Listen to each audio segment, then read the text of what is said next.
dia a todos e a todas que nos veem e nos ouvem através desse canal fabuloso que é o Telesaúde.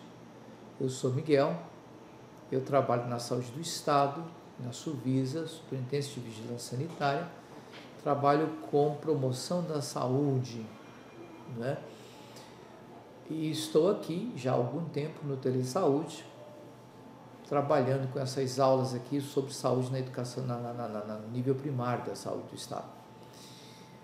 Vamos hoje falar sobre uma questão delicada, sobre uma questão complicada, sobre uma questão até perigosa, que é um jogo.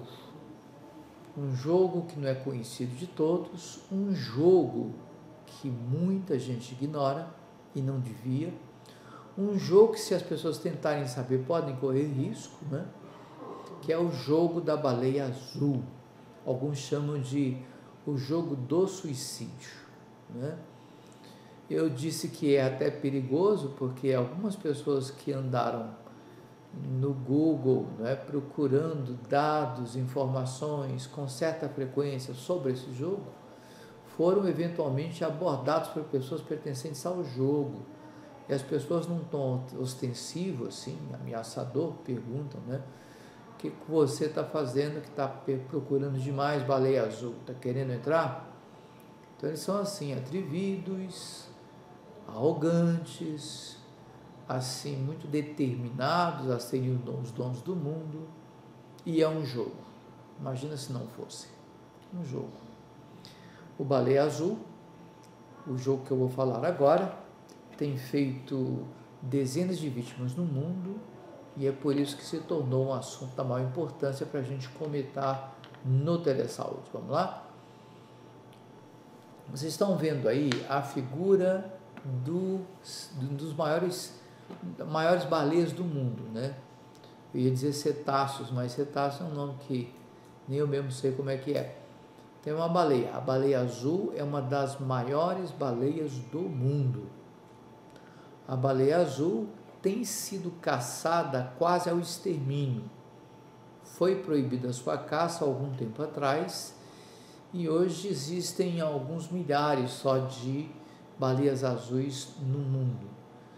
Grandes, mortas, a sua banha alimentava, né, muitas atividades, especialmente atividades ligadas à energia, a queima, né, da gordura da banha da baleia ilumina muitos postos, já iluminou muitos postos e faz funcionar um sistema de energia ainda hoje, né? Dizem que ela se tornou famosa pelo seu, né, estrondo. Ela faz um barulho muito grande, produz um som muito grande, ouvido a dezenas de quilômetros. Não sei exatamente quanto é, mas quem já esteve no mar diz que a baleia azul faz um barulho, um estrondo muito grande com a garganta. Então, de longe, dá para se saber onde é que está, ou se tem uma baleia à frente, né? Por aí.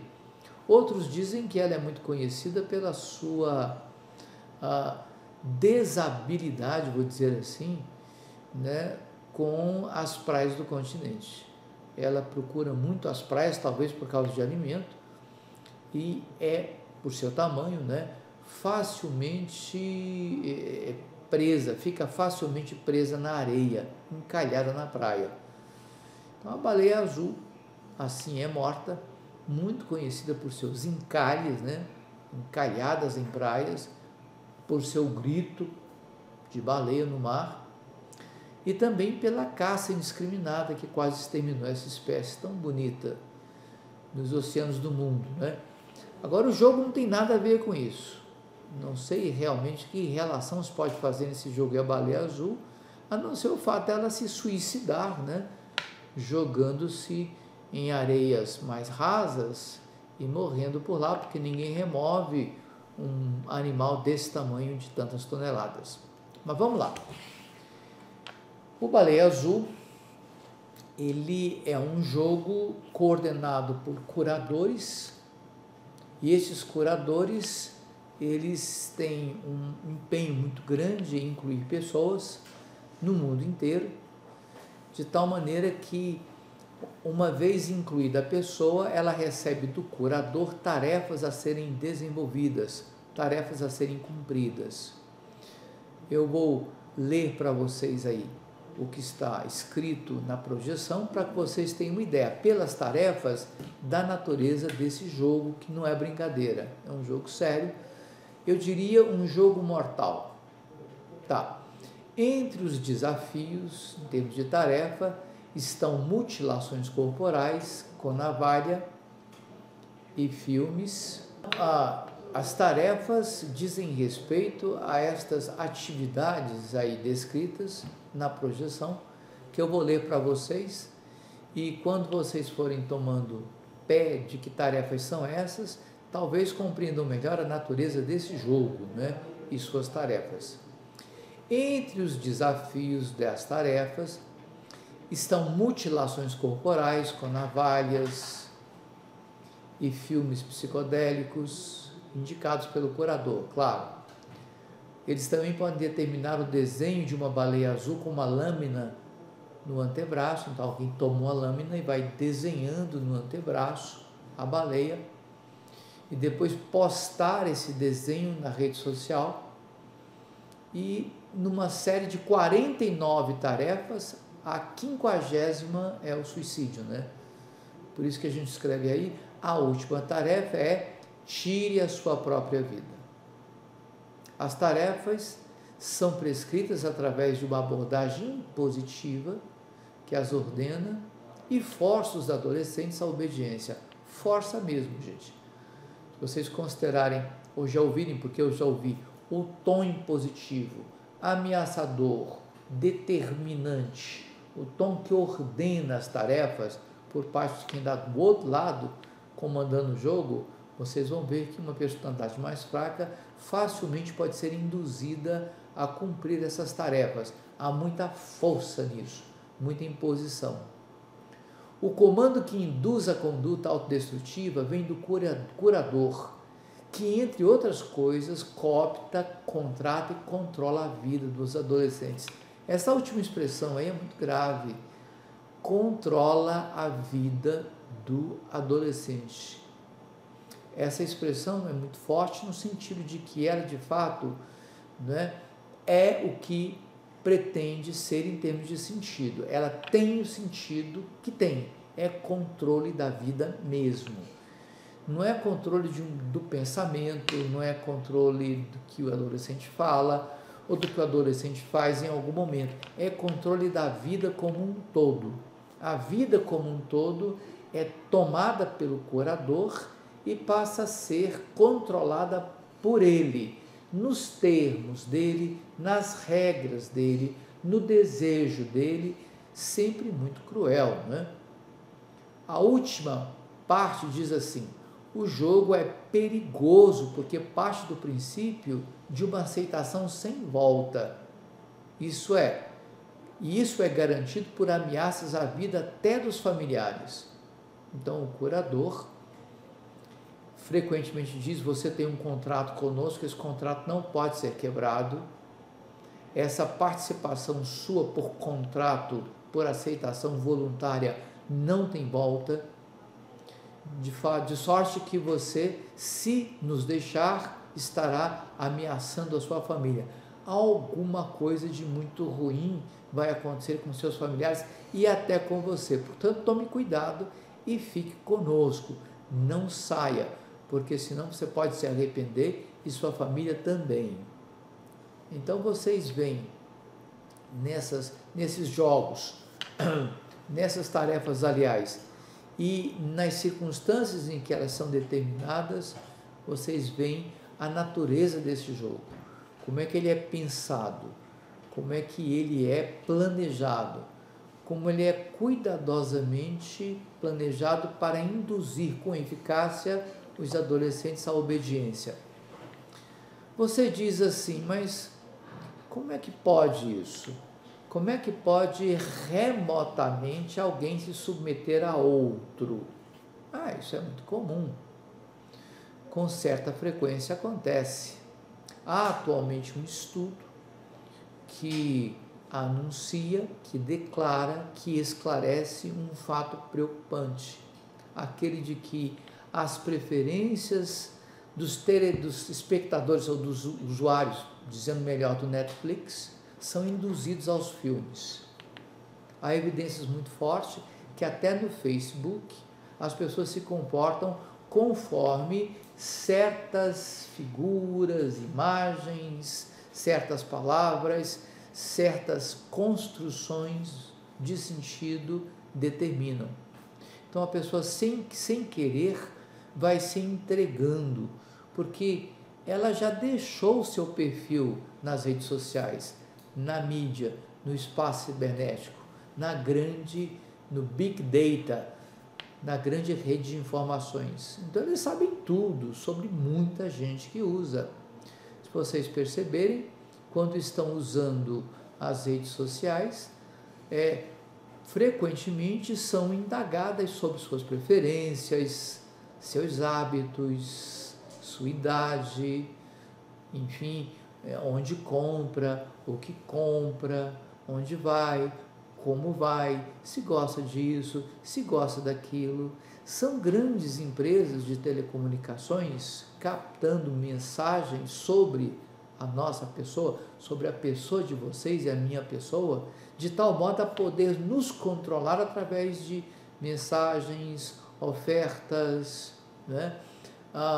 Aparentemente inocentes, aparentemente sem malícias, mas tudo controlado, tudo planejado de tal modo a não deixar saída para o usuário das redes sociais. Olha só, se isso é feito com todas as pessoas, e o criador da Netflix se gaba no sentido de que ele, declarando, né, afirma que pode controlar até 85% do comportamento das pessoas no mundo, apenas com 2 ou 3 informações, ou 7 informações, como ele disse uma vez.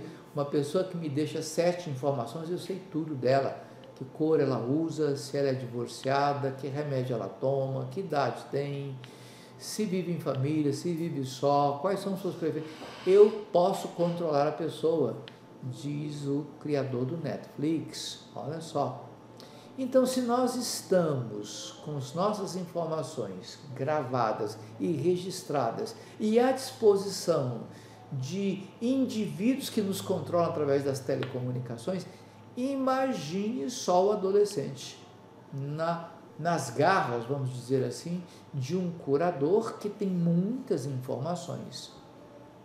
Certo adolescente disse uma vez que foi abordado, que estava pesquisando sobre o Baleia Azul e foi abordado pelo curador, que disse: nós estamos te vigiando, estamos sabendo o que você faz e vou lhe mandar uma prova. E mandou para o smartphone do adolescente um printing que só o adolescente poderia fazer no seu próprio telefone.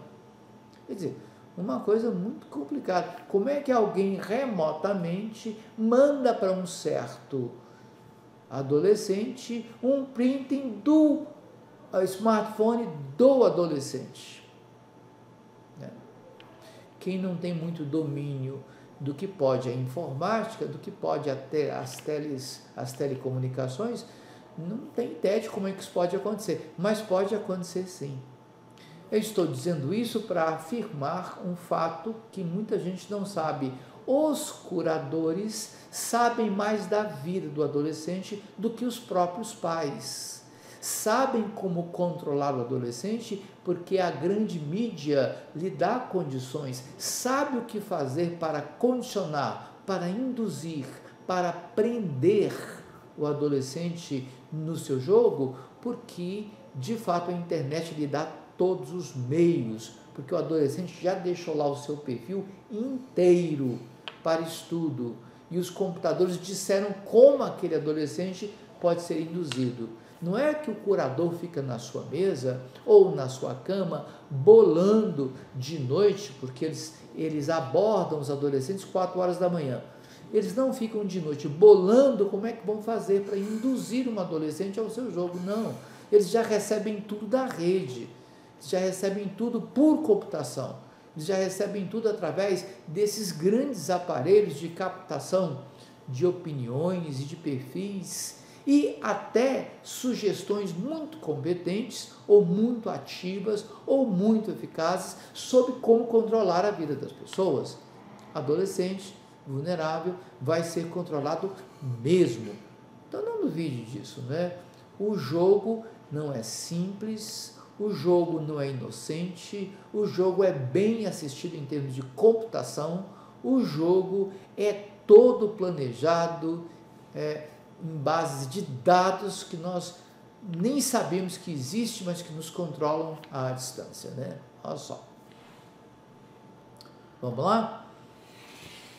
Opinião de quem já investigou o jogo. Eu gostei muito dessa opinião, né? Ele diz assim: inicialmente achei um fato atípico, mas depois que li as mensagens, percebi que havia um certo convencimento na linguagem utilizada. Se a criança é induzida a se cortar, isso configura lesão corporal, já que o curador estaria agindo por autoria mediata, domínio da vontade alheia, se utilizando do incapaz para a prática de crimes que são seus. Olha só. E quando ele diz assim, linguagem, convencimento na linguagem utilizada, isso não é invenção do curador, isso vem da rede de informática. Os computadores informam através de certos recursos de como uma pessoa que deixou seu registro, que deixou seus vestígios na rede, pode ser controlado, né? Olha só. Vamos em frente. Por que os adolescentes jogam? É uma pergunta, né? E as respostas estão aí. 4. Porque milhares deles não suportam a angústia provocada pelo seu mundo doido, um mundo sem afeto, né? Um mundo indiferente às pessoas, um mundo que ameaça todo o tempo, eu diria um mundo muito hostil. E na medida que a hostilidade do mundo nos tempos atuais avança, cresce, se expande, a angústia também provocada cresce e se expande, chegando a um tal ponto que o adolescente pode recorrer a medidas desesperadas para poder, de algum modo, conviver com a sua angústia, que é monstruosa. Segundo motivo, os adolescentes jogam porque na monotonia de suas vidas não encontram nas ações que produzem nada que as motive a fortalecer sua autoestima e realizações. Então, nós dependemos fundamentalmente da autoestima que temos, e elas podem vir através principalmente das realizações que nós temos na vida. Nós temos realizações importantes e com isso a nossa autoestima aumenta. Aumentando a nossa autoestima, nossa vida fica mais interessante, mais forte, mais criativa. Mas se nós temos uma autoestima muito baixa, de tal maneira que nós somos pessoas fragilizadas naquilo que pensamos de nós, naquilo que fazemos, naquilo que realizamos, certamente vai haver monotonia. E essa monotonia é a condição ideal para a aproximação, para a abordagem do curador. Um outro motivo por que os adolescentes jogam, né, é porque vivem de modo avulso, desamparados e sem nenhuma percepção de pertencimento. Nós somos seres gregários, nós gostamos da ideia de nos pertencermos. Nós somos bichos de bando, nós andamos uns com os outros. O adolescente muito mais. Tem um dizer que afirma que adolescente é bicho que anda com outros bichos, brincando, né? Mas dizem que adolescente, teu nome é turma. O adolescente adora a turma, vive com a turma, fala com a turma o tempo todo, se identifica com a turma e faz o que a turma pede, né? Realmente faz isso. Então, há uma necessidade em cada um de nós de pertencimento. Nós gostamos da ideia, nos sentimos mais seguros, mais tranquilos com a ideia de que estamos ligados a pessoas que estão ligadas a nós. E nessa relação de pessoas interligadas, há mais força, há mais conhecimento, há mais cuidado, há mais proteção. De sorte que o adolescente solto no mundo, desamparado e avulso, né, vai ter uma sensação horrível de solidão. Estes solitários, sem pertencimento nem às suas famílias, são também alvos preferenciais, alvos eletivos destes grupos que jogam baleia azul e são curadores, né? O último motivo, por que os adolescentes jogam?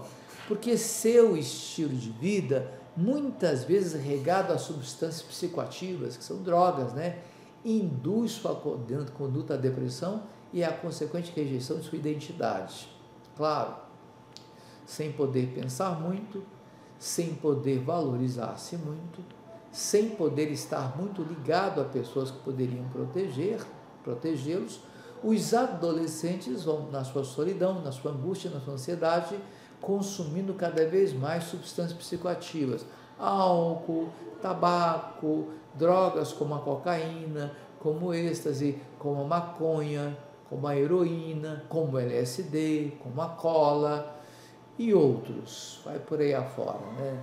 Merla e tudo mais. Quer dizer, o universo das drogas é muito variado e é muito multiplicado, vamos dizer assim, né?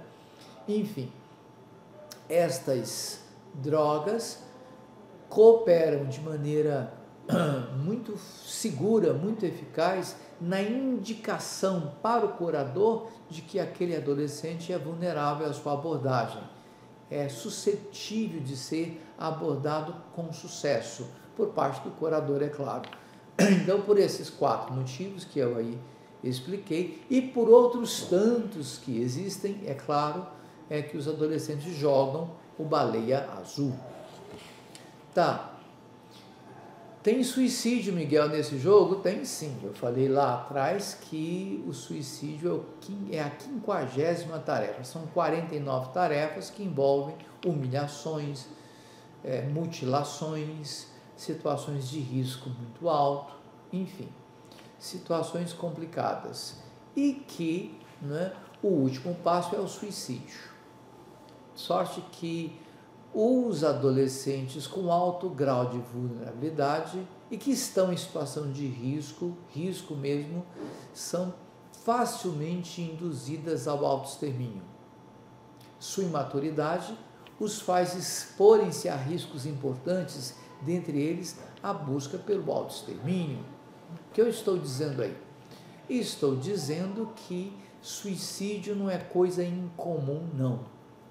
E que pessoas altamente vulneráveis à situação de risco frequentemente cortejam a morte. E cortejam de tal maneira a se aproximar a ponto de poderem ser pela morte, vitimados, né? Mas o suicídio surge na cena social como um fenômeno comum entre pessoas desiludidas, vítimas de violência e fracassadas no seu projeto de vida.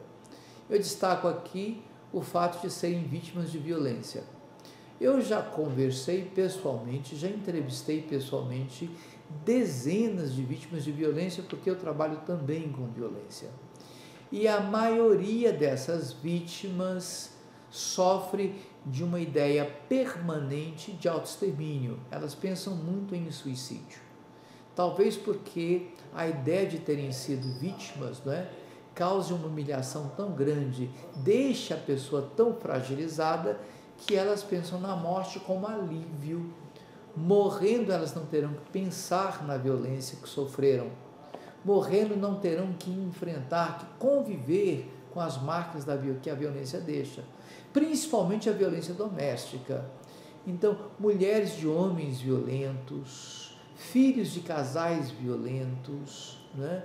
Pessoas do lar que sofreram violências ou pelos próprios membros da família ou por aqueles que estão em volta, enfim, pessoas muito vitimadas frequentemente recorrem à ideia de suicídio para dizer, tá bom, eu aguento por enquanto, mas não vou aguentar muito porque estou pensando em me matar. Dizem isso com muita frequência. Olha, o jogo elege essas pessoas assim desiludidas através da comunicação nas redes que expõe o seu perfil, né? Suas fraquezas, suas relações, inclusive familiares. Então, eu estou aí fundamentando a coisa.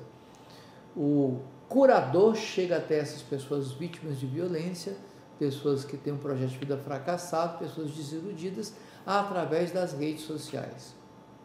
Então, quem convive com pessoas que estão muito desiludidas, muito, mal nos seus dias, pessoas que estão muito largadas, soltas, sem cuidado, sem carinho, sem atenção, essas pessoas frequentemente usam mais as redes sociais, mais a internet do que outras pessoas. E quanto mais usam na sua vulnerabilidade, mais são vítimas desses bandos, dessa gente cruel, dessa gente assassina mesmo, que são assassinos, né?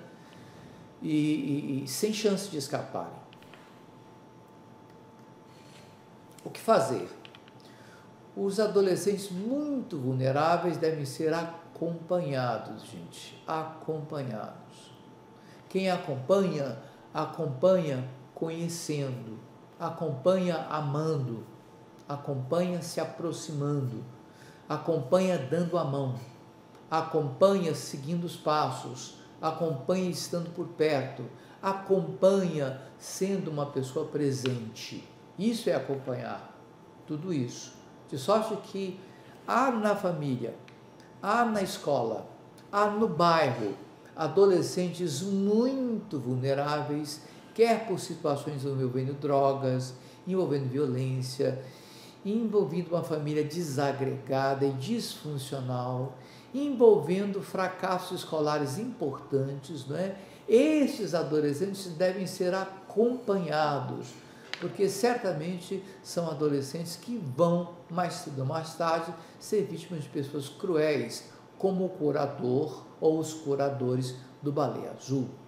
Outra coisa, se há comportamentos com sinais de depressão, os cuidados devem ser redobrados, porque a depressão, que é uma doença, não é, traz no seu núcleo a agressividade. E no caso de adolescentes, pode ser a heteroagressividade, agressividade ao seu meio, né? Ou autoagressividade, agressividade, ou atos agressivos consigo mesmo. Nós temos encontrado agressões dos dois tipos, tanto a heteroagressiva para fora, como autoagressiva contra si mesmo. A gente tem encontrado muito isso. Só que a depressão complica essa agressão, torna ela mais intensa, torna ela mais forte, torna ela mais presente, torna essa agressão mais eficaz. A pessoa deprimida se bate com maior eficácia, bate no outro com maior eficácia, dá mais trabalho. É uma pessoa insuportável para si e para os outros, do ponto de vista da conduta, né? Pessoas frequentemente dizem, até famílias, eu não aguento.